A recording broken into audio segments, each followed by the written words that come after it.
everybody. I'm Nina. I'm a yoga instructor and I also have type 1 HAE, hereditary angioedema.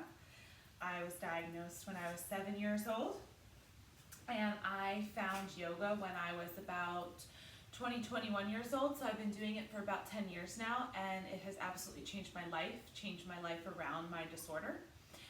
So as many of you know, our disorder is triggered a lot by stress, both physical and emotional stress. So this is one way when I get on my mat that I know I'm doing something good for my body. So I'd love to share with you guys something that I love and maybe it'll help you too. So with that being said, just a little disclaimer, please note I am not a doctor. I am not prescribing any different exercises. Check with your doctor before you do any different or start a new exercise regimen. There are many different ways to practice yoga. I'm just showing you the way that I practice mine and that I found that it helps with my disorder. So one of the ways, if you've never done it before, if you sit at a desk or if you're sitting for long periods of time, your hips are going to be very, very tight and you're constantly in this kyphotic type of motion. So this motion in and of itself can cause a lot of swelling. It does for me if I do long plane rides because there is not enough blood flowing to decompress the stress that I'm putting on my body from sitting.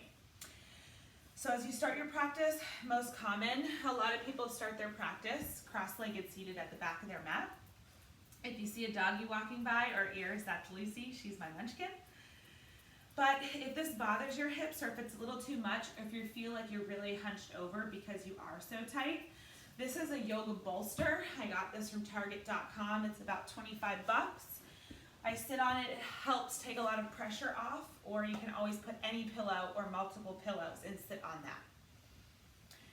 So I would just start slow. When I first started my practice, as my body was getting used to the movements, I practice mostly in a hot yoga room. That helps with my swelling.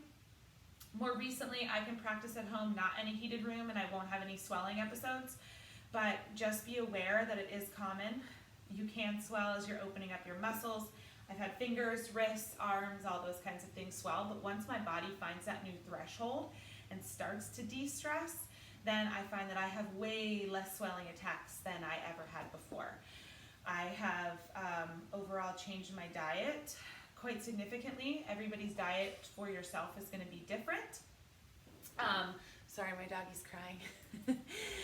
Everybody's diet is going to be different, but between that and a strong exercise regimen led with yoga, I also do mat Pilates and different types of workouts as well, has increased my threshold for stress, so that allows my daily activities to relatively go unnoticed.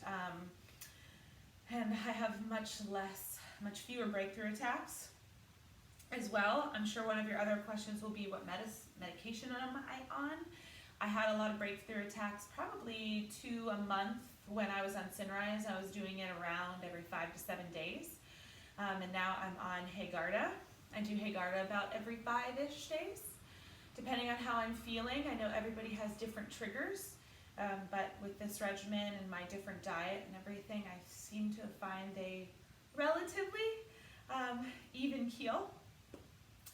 So yeah, let's go ahead.